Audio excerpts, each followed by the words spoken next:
You're listening to an Airwave Media Podcast.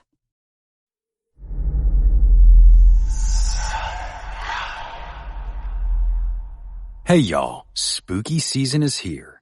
And if you're looking for a show to whet your appetite for a little haunted history, then I'd like to invite you to check out Southern Gothic, a chart-topping history podcast that explores some of the most infamous legends, folklore, ghost stories, and hauntings of the American South. We've covered all sorts of stuff from the Bell Witch of Tennessee to the disappearance of the Confederate submarine, the H.L. Hunley, not to mention our deep dives into the local lore of some of America's oldest and most haunted cities, like New Orleans, Charleston, and St. Augustine. So, if you're ready for a little good old-fashioned Halloween storytelling with a commitment to quality historical research, then be sure to check out Southern Gothic today. It's available now on all your favorite podcast apps.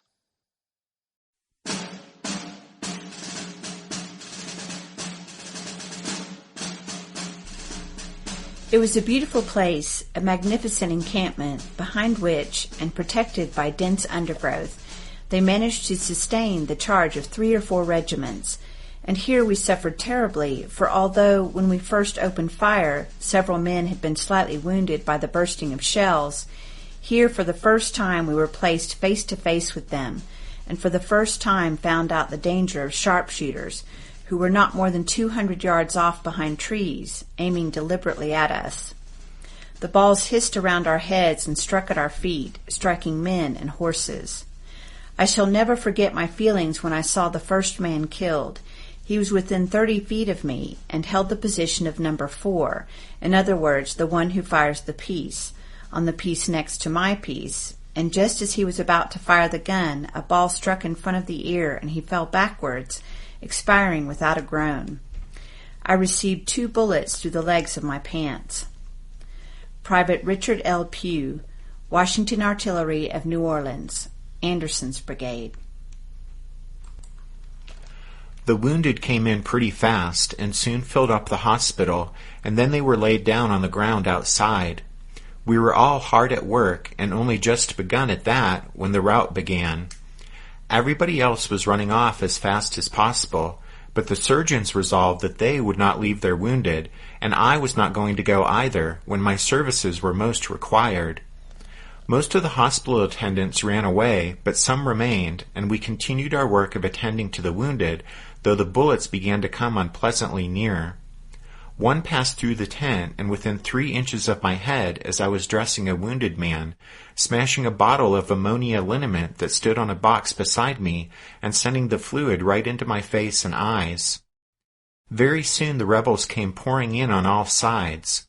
We, of course, made no resistance, and they did not fire upon us, though some leveled their guns at us, and we rather expected to be shot than otherwise.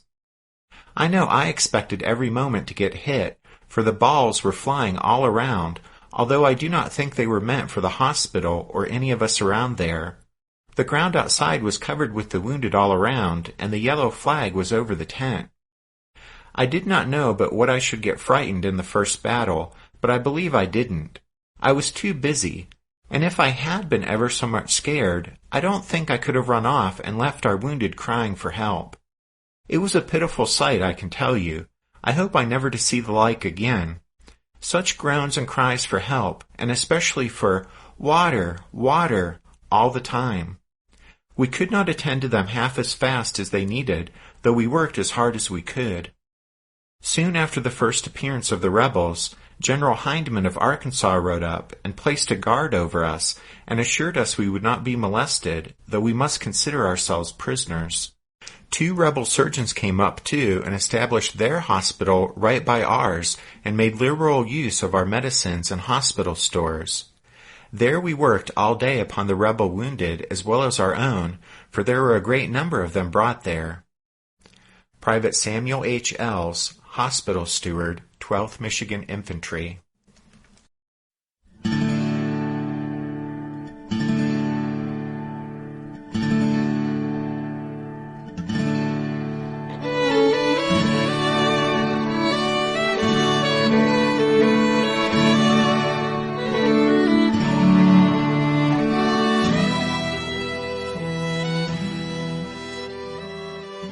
Hey everyone, welcome to episode 120 of our Civil War podcast. My name is Rich. And I'm Tracy. Hello y'all. Thanks for tuning into the podcast. As y'all recall, we spent quite a bit of time in the last show talking about the intolerably slow march of Lew Wallace and the 3rd Division to the Shiloh battlefield on Sunday, a mystifying affair that has remained one of the most enduring controversies of the battle. Meanwhile, back on the battlefield, events were gradually building toward a climax on that first day of the battle. On the western end of the battlefield, the situation on Sherman's and McClernand's front was stable and relatively quiet. Occasional artillery and musket fire sometimes flared up in brief but intense clashes in that sector, but it was nothing compared to the massive and sustained ferocity that had swept over this side of the battlefield for 5 hours earlier in the day. Some of the rebel units here were now even starting to shift back toward the center and eastern sectors of the field, while those who remained showed little enthusiasm to renew the attack that afternoon, and Sherman's and McClernand's equally battered formations were glad to have it so. The situation was also stable in the center, where W.H.L. Wallace's 2 brigades, together with Prentice's remnant, had beaten off a series of Confederate attacks on the Hornet's Nest. That series of rebel attacks had culminated with Gibson's costly assaults on the Federal position. On the east side of the Hornet's Nest, Hurlbut's 2 brigades, deployed in the peach orchard on the north side of the Widow Bell's cotton field, had continued to hold their ground after their brief clash several hours earlier with Jackson's, Adams, and Chalmers' rebels. That was before Jackson and Chalmers were sent over toward the river to assault the far left of the Union line. And even on the far eastern section of the battlefield, east of the Hamburg-Savannah Road, the situation was, for the moment, stable. MacArthur's 3 blue-clad regiments were still holding their own, although they still hadn't been able to link up with Stuart's brigade. Stuart's position on the far left of the Union line was the most precarious of any formation in Grant's embattled Army of the Tennessee. With the river to their left and unable to link up with MacArthur's regiments to their right, Stuart's remnant of perhaps 800 men, mostly from the 54th Ohio and 55th Illinois, had their backs to a 100-foot-deep ravine, and they faced the much larger Confederate brigades of Jackson and Chalmers. Stuart's men had no contact with friendly troops and no artillery support, and they were desperately low on ammunition, even resorting to rummaging through the cartridge boxes of the dead and wounded, hoping to find just a few more rounds. So every one of them realized that an all-out rebel assault would almost certainly push them back from their precarious position on the edge of the ravine. But for the moment, no such Confederate attack was in store for Stuart's lonely brigade, since Albert Sidney Johnston, personally overseeing the rebel efforts in this sector of the battlefield, was instead preparing a big push against MacArthur and Hurlbut. Some of the Confederate units that had recently been assaulting the old farm lane and thickets of the Hornet's Nest were seeking to regroup and replenish ammunition, and so for the moment were no longer battle-worthy. Somewhat to Sidney Johnston's left, Gibson, under Bragg's orders, was making his costly series of futile brigade-sized attacks on the Hornet's Nest. For his own assault, Sidney Johnston now had 2 of the 3 brigades of Breckinridge's Reserve Corps, and these 2 brigades were fresh, having yet to engage in combat that day. Colonel William Statham's brigade consisted of 4 Tennessee and 2 Mississippi regiments, and Johnston placed them mostly on the west side of the Hamburg-Savannah Road, facing Hurlbut's Federals in the peach orchard. To Statham's right, Johnston deployed the brigade of Brigadier General John S. Bowen. Bowen's 2 Arkansas and 1 Missouri regiments faced MacArthur's Yankees. Bowen also had an additional regiment, designated the 2nd Confederate, because its 10 companies had been recruited from several different southern states. To add weight to his assault, Sidney Johnston ordered Jackson's brigade, which had been confronting Stuart's remnant, to turn west and join in the attack he was putting together. That meant Jackson would go in on Bowen's right. Sidney Johnston, mounted on his Big Bay thoroughbred Fire Eater, rode from one rebel unit to another, encouraging the troops as they moved forward to attack the enemy. Johnston had personally directed Breckinridge in placing his 2 brigades, and then, as the men moved off, the Army commander rode with Bowen's brigade as it marched forward, making sure the men went into the assault exactly where he wanted them. It was about 1:30. As Bowen's 4 regiments and Jackson's 2 advanced within range of the Union line, MacArthur's 3 Illinois regiments opened up on them. So too did the 41st and 28th Illinois, the left 2 regiments of Hurlbut's left brigade. Bowen's Confederates pressed onward through the storm of both artillery and rifle fire, but then his attack stalled, and Bowen's men sheltered from the fierce incoming fire along the lip of a shallow ravine. Sidney Johnston was watching the progress of the assault, and when it stalled, he spurred Fire Eater forward. Reaching Bowen's position, he rode along the lines, exhorting the men to rise up and close with the enemy, and thus encouraged, Bowen's men edged forward from their ravine.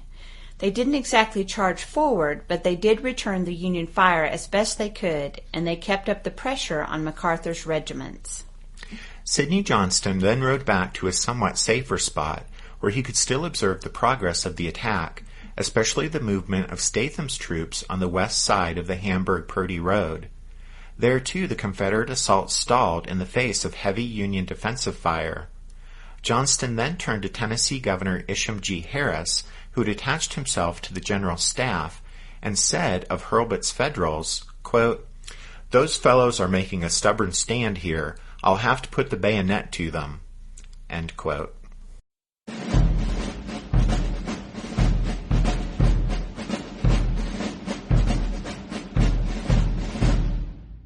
Did archaeologists discover Noah's Ark? Is the rapture coming as soon as the Euphrates River dries up? Does the Bible condemn abortion? Don't you wish you had a trustworthy academic resource to help make sense of all of this? Well, I'm Dan Beecher, and he's award-winning Bible scholar and TikTok sensation Dr. Dan McClellan, and we want to invite you to the Data Over Dogma podcast, where our mission is to increase public access to the academic study of the Bible and religion, and also to combat the spread of misinformation about the same. But, in a fun way. Every week we tackle fascinating topics. We go back to source materials in their original languages. And we interview top scholars in the field. So whether you're a devout believer, or you're just interested in a clear-eyed, deeply informed look at one of the most influential books of all time, we think you're going to love the Data Over Dogma podcast, wherever you subscribe to awesome shows.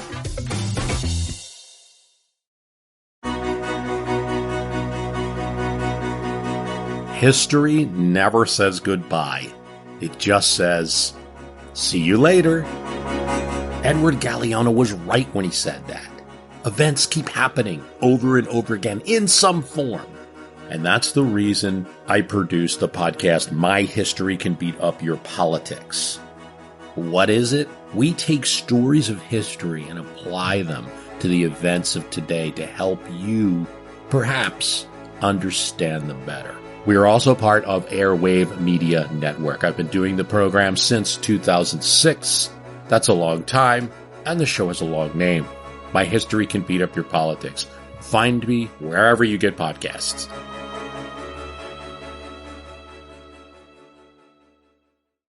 The Federals in the peach orchard had indeed been stubborn, but by that point their line was ready to give way.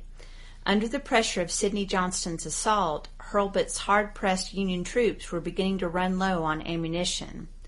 In one regiment, the 31st Illinois, the situation became so critical that the unit's colonel ordered his men to cease firing and prepare to repel the rebels with their bayonets. MacArthur's troops, by now exhausted and badly battered, were experiencing similar problems, but the most vulnerable position in this part of the Union line was still Stuart's lonely brigade at the far eastern end of the line. Stuart's remnant was just about at the end of its tether.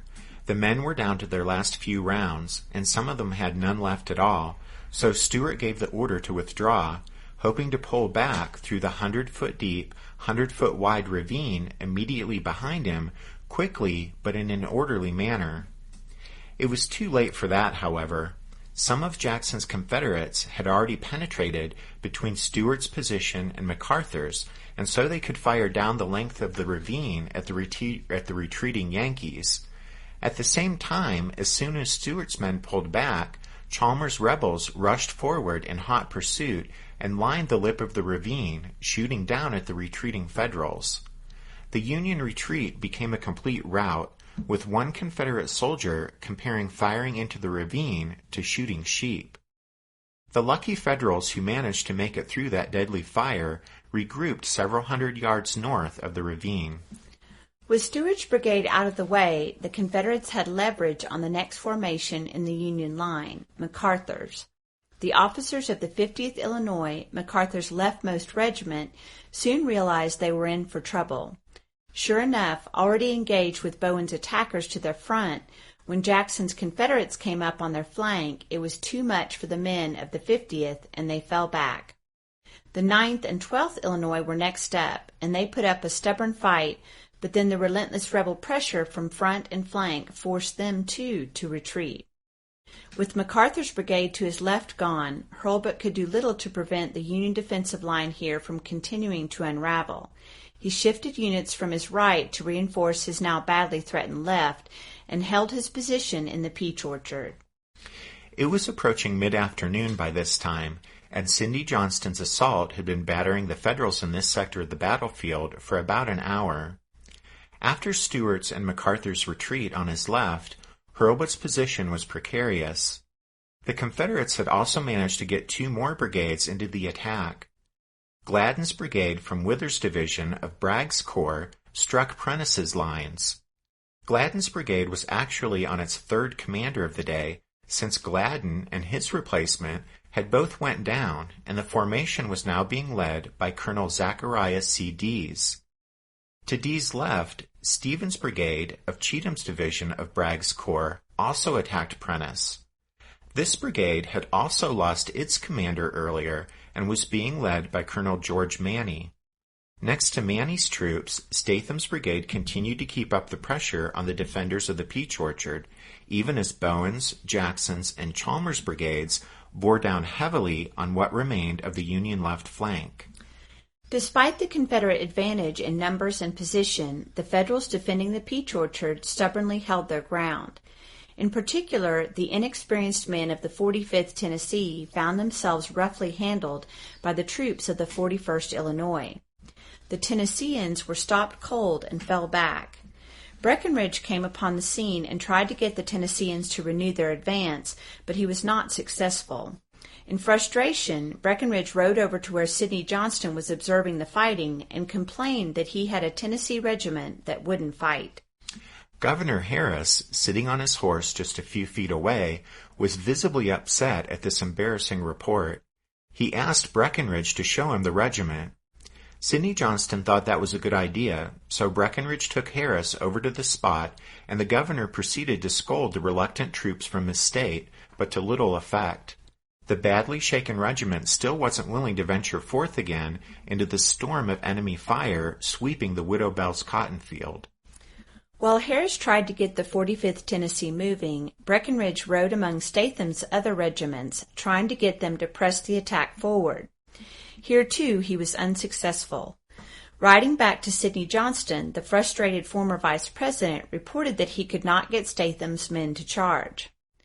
Johnston replied that he would help Breckinridge get the troops to fight, and in the ensuing action, although the Confederate Army commander's decision to lead directly from the front succeeded in getting a major assault launched against the Union defenders of the Peach Orchard, that decision also led to Sidney Johnston's death on the battlefield at Shiloh, as we've already described back in episode number 117. Although it led to his wounding and death, Sidney Johnston did manage to launch a simultaneous multi-brigade assault, something the Confederates were often not able to do at Shiloh.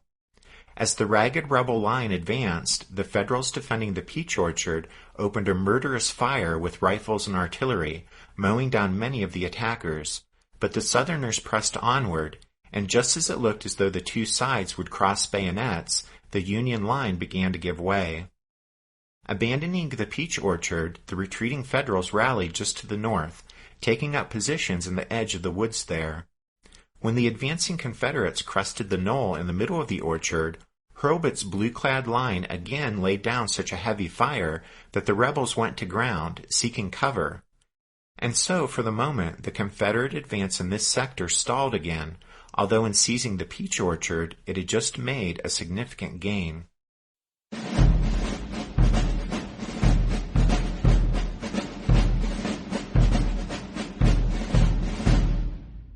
As the Confederate advance stalled after capturing the peach orchard, Albert Sidney Johnston lay dying in a ravine just to the south of the Widow Bell's cotton field. The group of officers around Johnston noted the time of his death as about 2:30. The staff officers wrapped Johnston's body in an overcoat or perhaps a blanket. Then most of them set out to carry or accompany the general's body back to the site of the headquarters camp of the night before. Several of them, though, went to inform the Army's other high-ranking officers of Sidney Johnston's death. One of those who set off on this sad but essential errand was Governor Harris. His own horse had run off while he'd been attending to the mortally wounded Johnston, so Harris mounted Fire Eater instead. He didn't get far, though, before he realized that the general's horse was suffering so severely from wounds that it could no longer carry him. Finding another horse, Harris continued on to P.G.T. Beauregard's headquarters, where the governor informed Beauregard that Albert Sidney Johnston was dead, and so he was now in command of the Army of the Mississippi. After receiving the news that he was now in command of the Army, Beauregard remained in the rear, directing events or responding to events from there, more or less as he had done through much of the battle. Braxton Bragg, after receiving the news of Johnston's death, moved over to assume the active direction of the fighting along the Hamburg-Savannah Road. He soon got the stalled Confederate attack moving forward again, pressuring Hurlbut's shaky new line behind the peach orchard. But despite the battering he had already received, and in spite of the almost desperate weakness of his precarious new defensive line, somehow Hurlbut's men held. This stand was probably due in equal measures to the stubbornness of the Yankee defenders and the continued difficulty the Confederates faced in trying to put together large, coordinated assaults. At the opposite end of the battlefield, the Confederates had by that time renewed their attacks against Sherman's and McClernand's battered divisions, although with much less force than earlier in the day. Only 2 rebel brigades were available to renew the assault here. One of them was Cleburne's. It was badly shot up, but well led. The other formation was Preston Pond's Louisiana Brigade, which had seen little action so far today and was nearly at full strength. That Southern manpower in Pond's brigade made a huge difference by mid-afternoon as the Confederates on the western end of the battlefield advanced once again against Sherman's and McClernand's 2 badly weakened divisions. Once again, the roar of heavy firing rose on the western side of the Shiloh battlefield. The Yankees held, but Sherman realized that the Union line would have to pull back again to avoid a collapse. It was probably around this time, mid-afternoon, that Ulysses S. Grant made another of his visits to Sherman. The Federal commander roved up and down his front throughout the late morning and afternoon, giving such direction as he felt his division commanders needed to hold the line. Grant encouraged them and assured them that help was on the way, that Lew Wallace and the fresh 3rd Division were marching down from the north and would no doubt be arriving on the battlefield at any moment. As he roamed up and down his lines, visiting his division commanders, Grant spent the least time with Sherman, in whom he had complete confidence. By late afternoon, the heaviest weight of the Confederate attack was shifting to the center of the line. The rebel brigades that had spent themselves attacking W.H.L. Wallace's line in the Hornet's Nest along the old farm lane and in the thickets there were still not ready to renew the contest.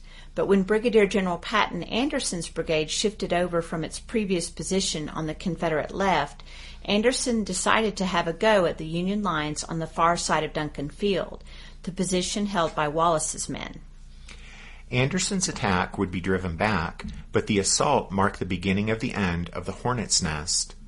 And next week we'll pick back up with the story right here and talk about the final collapse of the Union defensive position at the Hornet's Nest.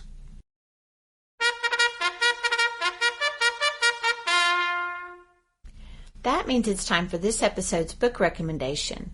And our recommendation this time is actually a couple of magazine back issues. 2 issues of Blue and Gray magazine from back in 1997 that featured coverage of the Battle of Shiloh.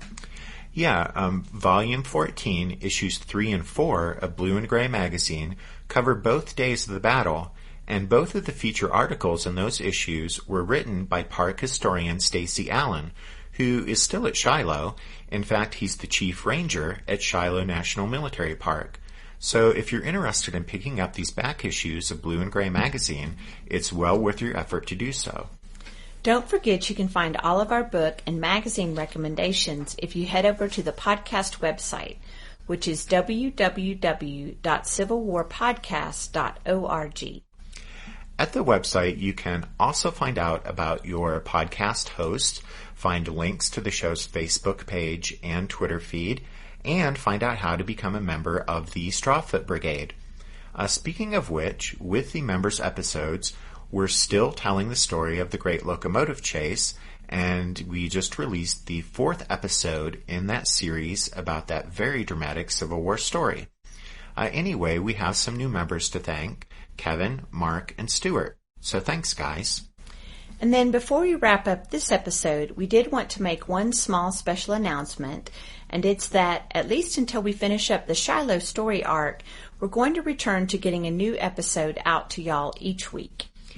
Yeah, truth be told, Tracy and I kind of miss doing a new show each week, and we've heard from some of you that you miss it too, and we realized that with having to wait 2 weeks for each new installment of a story like Shiloh, that can be difficult. And you've had to wait even longer for this particular episode, which we don't really have any excuse for the delay, except we live in Colorado, and sometimes it's unbearable to think of sitting inside all weekend working on the podcast when it's summer and it's so nice outside. And we've been working on another podcast project lately and trying to budget time for it too. But anyway, we think a good plan will be to put out weekly shows for you guys again, at least until we're done with Shiloh, and then we'll reevaluate things, right? Yep. Okay, so we'll talk with you guys again next week, but thanks for listening to this episode of The Civil War, 1861 to 1865, a history podcast. We do hope you'll join us again next time when we'll continue with the story of the Battle of Shiloh. But until then, take care. Thanks, everyone. Bye.